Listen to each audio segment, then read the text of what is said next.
Jewelleries లో gratitude sale March 8 నుంచి 11 వరకు ఫ్లాట్ 50% ఆఫ్ ఆన్ విఏ.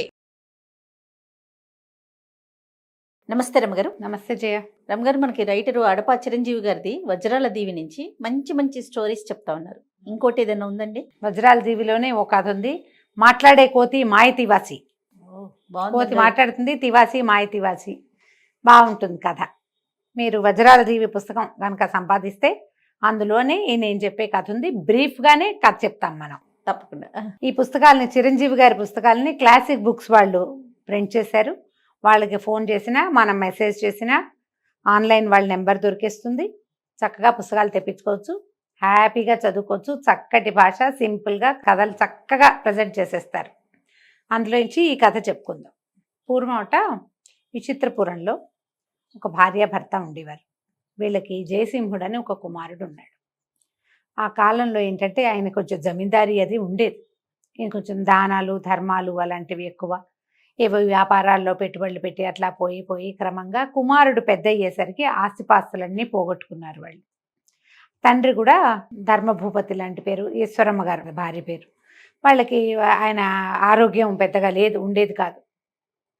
పిల్లవాడు పెద్దవాడు అవుతుంటే నాయన నీకు అన్యాయం చేశాను అలా బాధపడుతూ ఉండేవారు. పిల్లాడి చేతికి వచ్చేనాటికి ఆయన కాలం చేశాడు. తల్లి కొడుకు ఉండిపోయారు. ఇక ఈ ఊళ్ళో పువ్వులు అమ్మిన చోటే కట్టెలు అమ్మలేక వేరే ఏదైనా రాజ్యానికి వెళ్ళి ఏదైనా ఉద్యోగం సంపాదించుకోవాలని అనుకున్నారు. ఈ జయసింహుడు మంచి బలశాలి అయిన కుర్రాడు.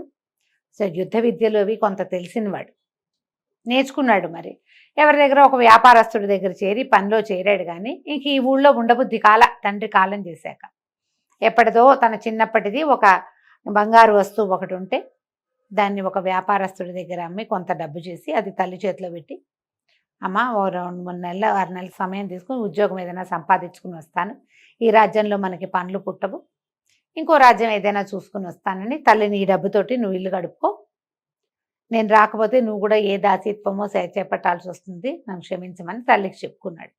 తల్లిని వదిలిపెట్టి కుర్రాడు ఇంకో రాజ్యానికి బయలుదేరాడు.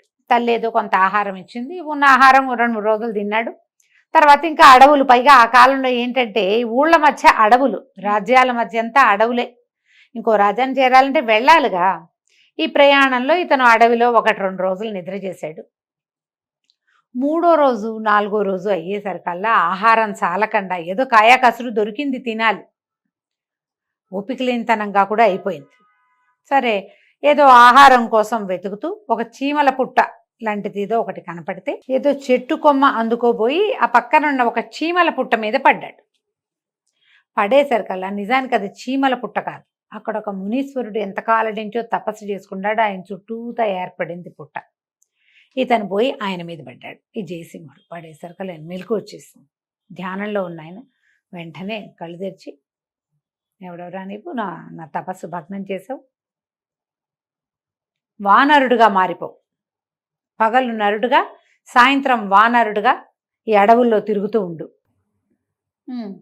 నువ్వు మనిషిగా ప్రవర్తించలేదు కాబట్టి అని శపించేశాడు. ఇవాళ వాళ్ళ ఏడ్చాడు జయసింహుడు. ఆయన కాళ్ళు పట్టుకున్నాడు. జీవన భృతి కోసం ఈ అడవిలోకి వచ్చాను, అసలు మీరున్నట్టు కనపడలేదు, సాధారణ పుట్టగానే భావించాను, నేను మీ మీద పడతానని అనుకోలేదు, ఇప్పుడు నా జీవితం ఎటు కాకుండా అయిపోయింది, తల్లిని వదిలిపెట్టి వచ్చాను అని పదే బతిమలాడుకుని దుఃఖించాడు. దుఃఖిస్తే ఈయన ఏమన్నాడు, ఈ శాపం మరల్చలేను, కాలాంతరంలో నీకు శాపం దానంతట అదే పోతుంది, పగలు మనిషిగా ఉంటావు, సాయంత్రం అయ్యేసరికి కోతికి వానరుడుగా మారిపోతావు నువ్వు, కాకపోతే నువ్వు వినగలవు, మాట్లాడగలవు, కోతి లాంటి ప్రవర్తన ఉండదు నీకు, అదే మనిషిలాగానే ప్రవర్తిస్తావు కానీ కోతి అని చెప్పాడు. ఒక కొద్ది రోజులు అక్కడక్కడే తిరిగాడు. ఈ అడవిలో ఉంటూ పరమేశ్వరుని ధ్యానించుకోమని చెప్పి వెళ్ళిపోయాడు ఆయన. ఇక ఇతను ఇక్కడే ఉండిపోయాడు అడవిలోనే. ఏదో దొరుకుతుంది అవకాశం.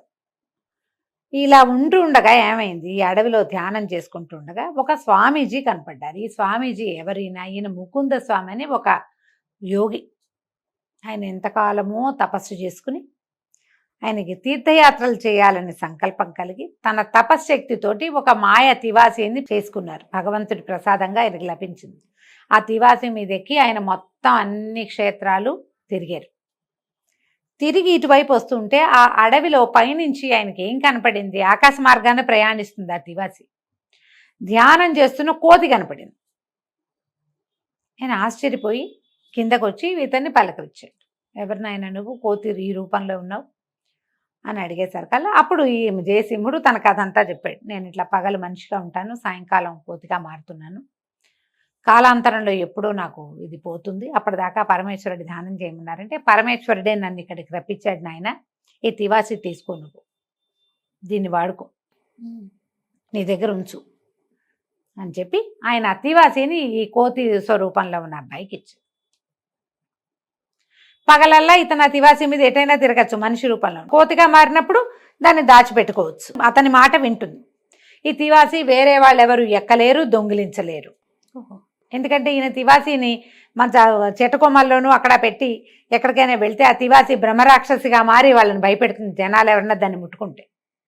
ఇతడికి తప్ప ఇంకెవరికి ఇది పనిచేయదు, వాళ్ళకి తివాసీలాగా కూడా కనపడదు అని ఒక వరంలాగా ఈ తివాసీని జయసింహుడికి అప్పచెప్పాడు.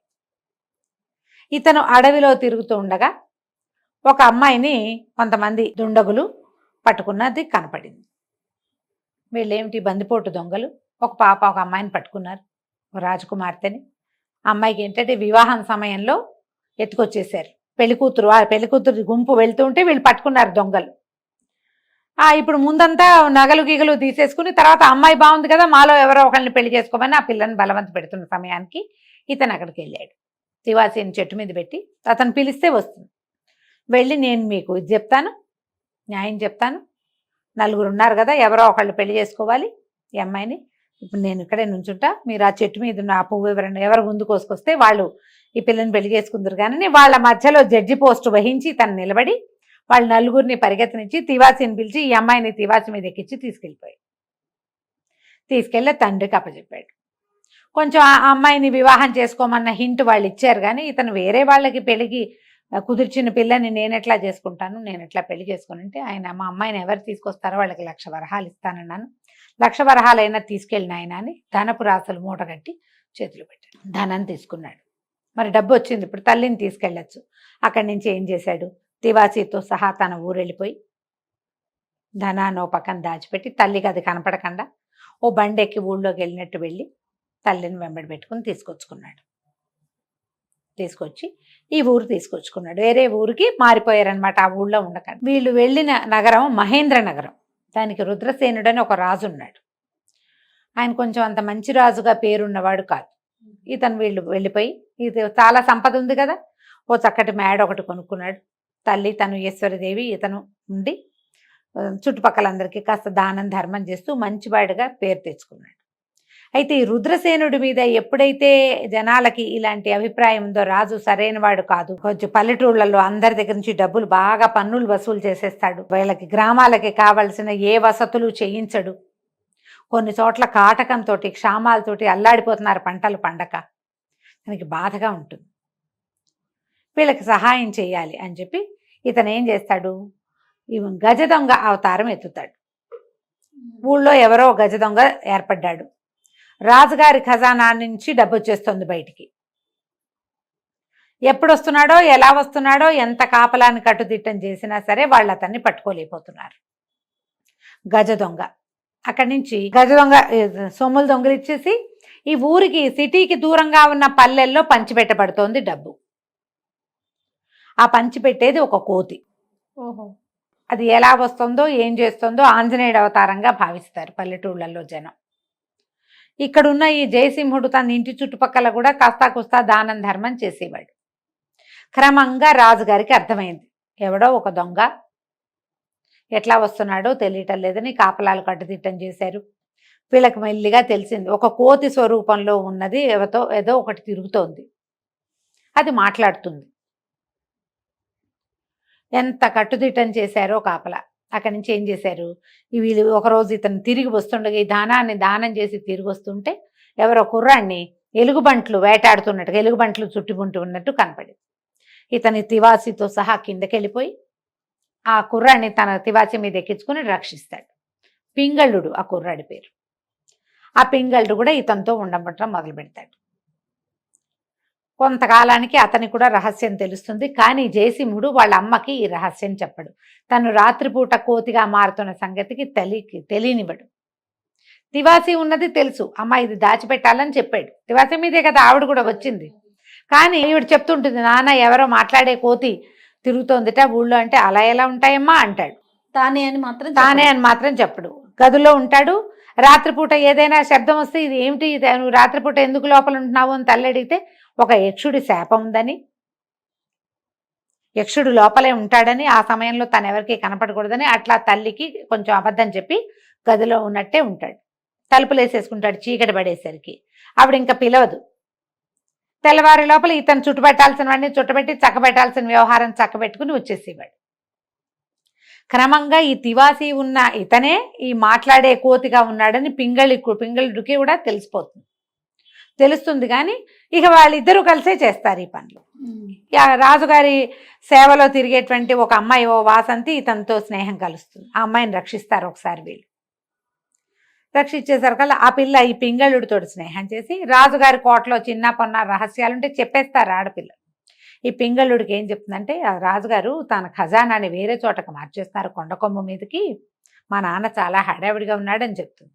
ఆ విషయాన్ని పింగళుడు తెచ్చి జయసింహుడికి అప్పచెప్తాడు. అప్పుడు చూస్తే ఒక కొండ చివర ఒక పక్క నుంచి అసలు లోపలికి రాలేరు, ఒకవైపు నుంచే దానికి అవకాశం ఉంటుంది, రెండో వైపు అంతా కొండే అది. ఆ పైన ఈ ఖజానా ఉందని తెలుస్తుంది. ఇతని తన తివాసీతోటి అక్కడికి వెళ్ళిపోతాడు. క్రమంగా వాళ్ళకి ఎదురుపడ్డం మొదలు పెడుతుంది. కోతి మొహం ఎదురుపడుతూ ఉంటుంది.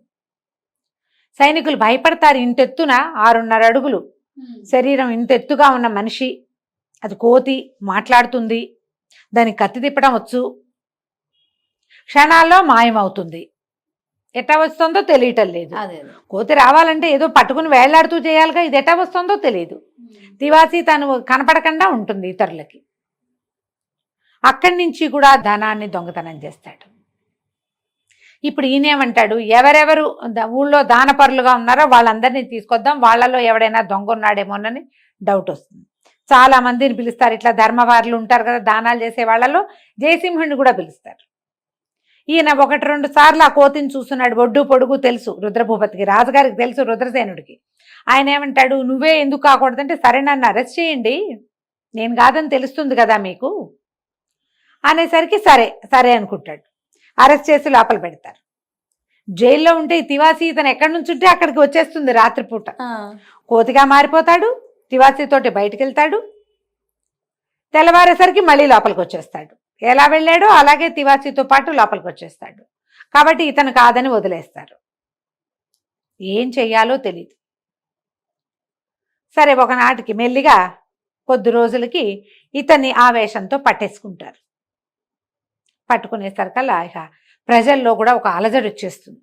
ఎందుకంటే ఈ కోతి స్వరూపంతో ఉన్నవాడు ఏ ఊళ్ళల్లో కాటకం ఉందో, క్షామం ఉందో అక్కడంతా డబ్బు పంచిపెట్టాడు, అందరికీ ధాన్యం పంచిపెట్టాడు. అతను పంచింది అంతా రాజుగారి డబ్బే. రాజుగారి డబ్బు అంటే రాజు ఎక్కడి నుంచి సంపాదిస్తాడు? ప్రజలదే కదా, పన్నుల రూపంలో వాళ్ళ డబ్బే వాళ్ళ దగ్గర చేరుతుంది. ప్రజల్లో కూడా ఒక గొడవ వచ్చేస్తుంది. ఈ పట్టుకున్న వాడిని వదిలేయాల్సిందేనని రాజు మంత్రి చాలా ఆలోచిస్తారు. కానీ ఇక్కడ కుదరదు, ఇతను ఉరిదీస్తామంటారు. తను పట్టేస్తారు. పట్టేసేసరికి ప్రజలు తిరుగుబాటు చేసేస్తారు. తిరుగుబాటు చేస్తే అతన్ని దింపేస్తారు రాజుని. జయసింహుడే మాకు రాజు కావాలంటే జయసింహుడు చెప్తాను, నేను శాపగ్రస్తుడిని అంటే, అయినా సరే పగలు మనిషిగా ఉండి రాత్రి కోతిగా ఉన్నా పర్వాలా. ఇప్పుడు కోతిగా ఉంటే కోతిది ఎలాంటి బుద్ధి, కానీ ఇతనిది ఎలాంటి బుద్ధి, ధర్మపరుడుగా ఉన్నాడు. సహజంగా అతను ఎలాంటి వాడో, ఒక జంతువుగా వనేచరుడుగా మారినా కూడా అలానే ఉన్నాడు. కాబట్టి నాకు ఇతను వీళ్ళే రాజు కావాలని వాడు చాలా పట్టుపడతారు. సరే, ఇతనితో వివాహానికి కూడా ఒక పెళ్లి కూతురు కూడా తయారవుతుంది. దొంగలు ఎత్తుకుపోయిన కొంతమంది అమ్మాయిల్ని రక్షిస్తాడు. అందులో ఒక పిల్లని ప్రేమిస్తాడు. ఆ పిల్ల తనతో పెళ్లికి కూడా సిద్ధపడుతుంది. పట్టాభిషేకానికి సాయంకాలం ముహూర్తం నిర్ణయిస్తారు. సాయంకాలం ఇతను కోతిగా మారుతాడు. ఆ వానరుడిగా మారిన జయసింహుడి నెత్తి మీదే కిరీటం పెడతారు. కిరీటం పెట్టంగానే వెంటనే మానవ రూపు వచ్చేస్తుంది అతనికి. అంటే శాపం దానంతటా అది పోతుందని చెప్పాడు కదా ముందు చెప్పిన మునీశ్వరుడు. అప్పుడు ఈయన ముకుంద స్వామి తిరిగి వస్తాడు. వచ్చి నాయన నీ గొప్పతనం నాకు అర్థమైంది, నేను ఇచ్చిన తివాసీతోటే నువ్వు ఇవన్నీ సాధించగలిగావు అని చాలా మెచ్చుకుంటాడు. ఇప్పుడు ఇంత ఒక రాజ్యంలో క్షామాన్ని కాటకాన్ని వాటన్నిటిని సరిచేసి ఒక రాజుని సరిచేసి రాజుని మంత్రిని అరెస్ట్ చేస్తారు, ప్రజలంతా చావగొడతారు, కానీ తను ఒప్పుకోడు. మీరు కష్టపడి పని చేయండి, రైతు కష్టం ఏమిటో మీకు తెలియాలని వాళ్ళని మనలలో ప్రవేశపెడతాడు. వాళ్ళకి ఏం శిక్ష వేయడు, పని చేయాలంతే. అక్కడి నుంచి వివాహం చేసుకుంటాడు. ఆయన ఏం చెప్తాడంటే తివాసీని నీ దగ్గరే ఉంచు, పూజామందిరంలో భద్రపరచు, నీకు ఇప్పుడు నీ జీవితానికి దాని అవసరం లేదు, ఎప్పుడైనా అవసరపడితే తప్పకుండా వాడుకో, అది నీతో పాటే ఉంటుందని చెప్పి ఆ తివాసీని అతనికే అప్పచెప్పేస్తాడు. ఆయన తీసుకెళ్ళాడు ముకుంద స్వామి. తర్వాత కొంతకాలం హాయిగా ఉంటారు. పింగళుడిని కూడా స్నేహితుడు ఉన్నాడుగా, అతన్ని కూడా ఒక చిన్న మంత్రిని చేస్తాడు, వివాహం చేస్తాడు, కలిసి ఉంటారు హాయిగా. మళ్ళీ కొంతకాలానికి ఊళ్ళల్లో ఎక్కడో గొడవలు అవుతున్నాయని వార్తలు వచ్చేసరికి తివాసీని మళ్ళీ బయటికి తీసి స్నేహితులిద్దరూ తివాసీ ఎక్కి వెళ్ళి అక్కడ పరిస్థితులను చక్కదిద్దటానికి వెళ్తారు. ఒక సాధారణ జమీందారి వారసుడైన కుర్రాడు ఆస్తులన్నీ పోగొట్టుకుని చివరికి భగవత్ సహాయంతో తన మంచి ధర్మబుద్ధితోటి ఒక రాజ్యానికి వచ్చిన ఆపదలన్నిటినీ సెట్ చేసి తొలగించి రాజ్యానికి రాజైన ఈ మాట్లాడే కోతి మాయ తివాసీ కథ నేను బ్రీఫెస్ట్గా చెప్పాను. మీరు ఎలాబరేట్గా చదువుకోవచ్చు. క్లాసిక్ బుక్స్ నుంచి వజ్రాల దేవి పుస్తకం తెప్పించుకోండి, మీకు అందులో 5-6 కథలు ఉంటాయి. చాలా మంచి మంచి కథలు, మంచి కథలు అన్నీ చక్కగా చదువుకోవచ్చు, పిల్లలకి చెప్పచ్చు, తప్పకుండా బ్రహ్మాండంగా ఉంటాయి. కథ కంచికి మనం ఇంటికి. చాలా బాగుంది రమ్మగారు. నమస్తే. నమస్తే జయ.